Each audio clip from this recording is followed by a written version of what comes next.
Hi, in this tutorial we shall learn how to create a new label using Desmat Label Express Pro without connecting to the database. When you start the application Desmat Label Express Pro, this is the first screen that comes up. Simply press OK, you will be taken to the next screen. Skip the pop-up box and select the label of your choice matching your stationery. Select blank label, and press Finish.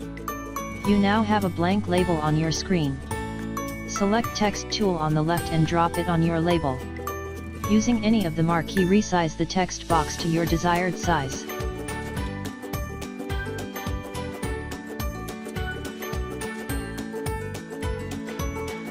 Go to the right and enter the contents for this label.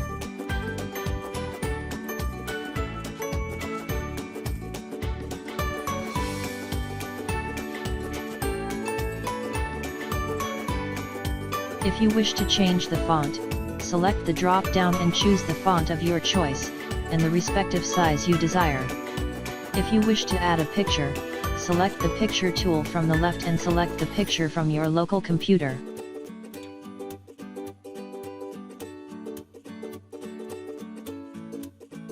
You may now move the text boxes and the image box on the label and align them the way you want. Once you have achieved the desired result, save the label for easy retrieval for the next time. Watch how to print the label video, to learn on printing labels.